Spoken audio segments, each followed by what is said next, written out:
my Trues Clues aficionados. I hope you all are doing well out there, taking care of yourself, willing to say something if you see something.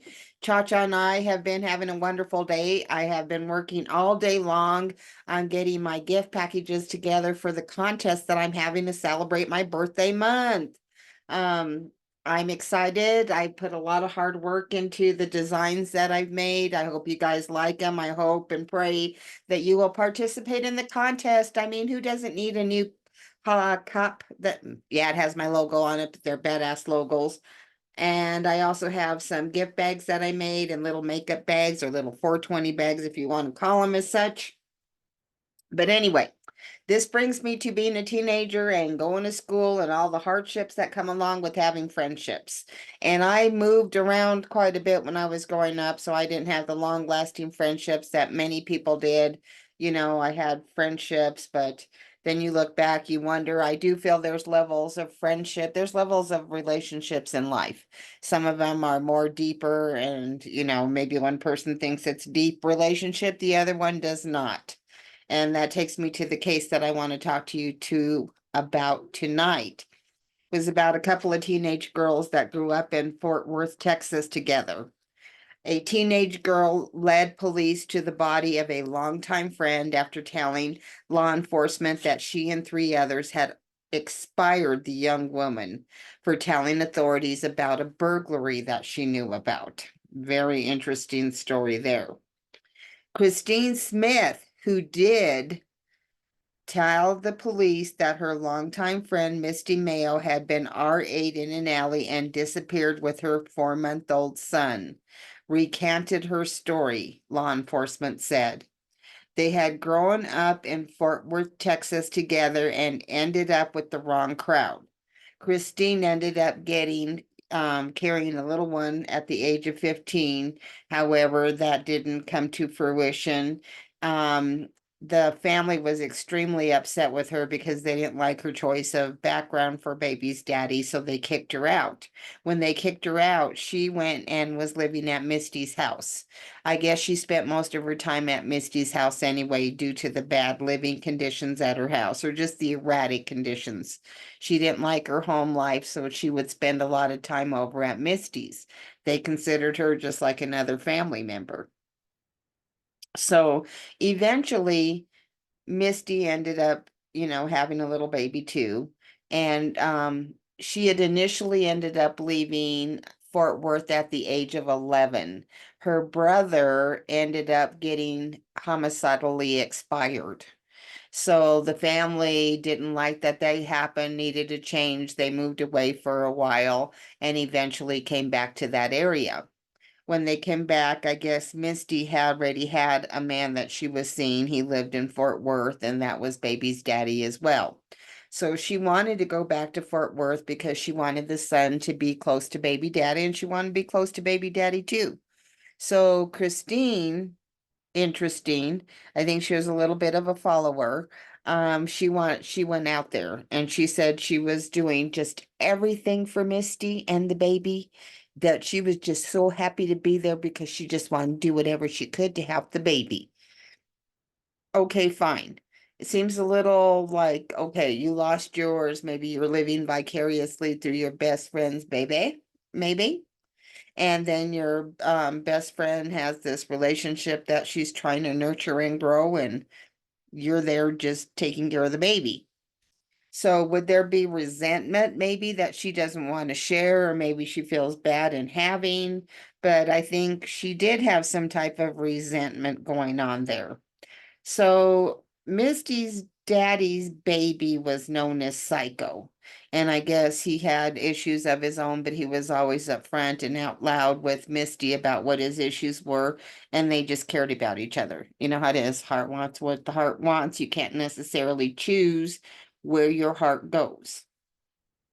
So one night, Misty, when they got to wherever they moved in this area, this neighborhood, they each started making friends. And I'm sure they went out and they all made their own little friend group, and then they kind of overlapped or interlapped at some point. But in this instance, this group of friends was friends of Christine. There was a female, her boyfriend, Christine's boyfriend, and herself. Misty and Steve, or Psycho, were in the bed sleeping, and they have, little Dalton in the bed with them too, or in the room, whatever. So other people are just in there messing around, cutting up or whatever, and they decide, hey, let's really have fun. Let's go commit some crime because life ain't exciting if you're not committing crime. So they go over to the automotive store that's across the parking lot right there. They bust in, they bust it up, and then the stuff that they get, they take back to Misty's apartment. Misty comes out and she's like, what in the hell is going on here? Why is this crap here? It's too late for me to be playing with this. Just get this crap out tomorrow. So she wakes up the next day and she's doing whatever. Nobody's there. The police come and they're like, "What's going on? We've got this information." They open the door and you can see the stolen items right there in the living room, the tires and everything. She's like, "Well, what do I say?" So they ended up interviewing her. They ended up interviewing both of the culprits' girlfriends, which Christine was one of those. They all copped to the fact that these boys made these plans, brought the stolen goods over to their house. And then, like bitching idiots, these two girlfriends run over to their man and they start ratting out right away. And they're like, well, what's going on? It's weird how this came down. Well, somebody must have ratted out. And then the girls are like, oh no, it wasn't me. It wasn't me. It was Misty. It was Misty because she was the only one there when the police arrived. So it has to be her. Even though all three women had pretty much said the same thing. So then these two bitch ass guys get pissed off over the whole thing and they're like, oh, you know what? No, we ain't letting this happen. This ain't going to go down like that. Knowing this lady got a baby and everything. So they make this plan. Of course they do. What's better at work than a criminal mind? So they decide we're going to take her and we're going to fix her. We're going to take her somewhere and we're just going to beat the crap out of her and teach her a lesson. So then she goes and she visits her brother, I believe, or her boyfriend. No, she went to her boyfriend to talk to him about what had happened and let him know what was up. And they're like, cool, let's go out and let's get something to eat. So they go out to eat and they're like, yeah, let's go to the theater afterwards. We'll catch a movie. So it's her car, the audacity and the entitlement of these people. It is her car. She's in the back. All of a sudden they pull up in this park and they just start beating her. And Christine is there holding the baby while all of this is going on. And then at one point she even joins in.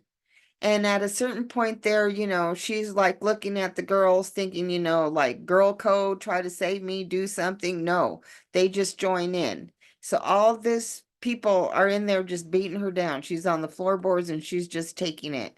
And she's like, tells Christine, whatever happens to me, I don't think I'll make it. Please make sure my baby's going to be okay.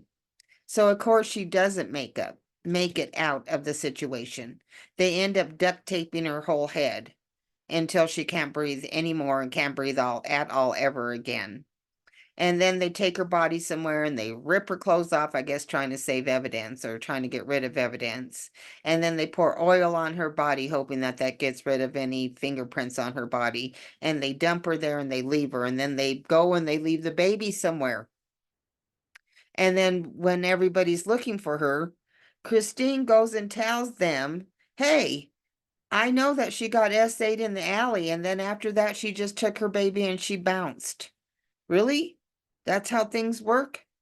So they're wondering what the hell's going on. Nobody can figure out what's going on. Her parents are wondering, the family's wondering, everybody's wondering. This is so not her. And what about the baby?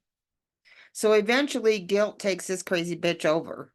And she's just having a tough time with it. I mean, this girl was supposed to be like a sister, but anybody turns on anybody. We've heard enough crime in our life to know that a killer will be a killer. He don't care who they're killing or they don't care. So she finally gets overtaken by guilt and she goes to the police and she starts telling them what happened. And she's like, yeah, this is what happened. I just feel so guilty. And I can take you and I can show you where her expired remains are. So she takes them, they find the baby, they find the body, and the baby never gets back to the family. The baby never gets back to the family because wherever they left the baby, it gets put into, child care custody. And, once that happens, they ended up adopting the baby out to somebody else. So the family never gets the baby back, which I'm sure they wanted to have back. I would think they were trying to get the baby back. They couldn't even get the baby back. So not only did they lose the mama, they lost the baby too. So the family's just all broken up over it. And Christine had the nerve to say that she just lived all of her life for Misty. And that the only thing that she didn't do was Misty was die. People just don't know. But then she had the nerve to say that Misty was out loud and entitled at the same time. So really, what are you saying, bitch? Yeah, I thought so. Love you all. Have a good night.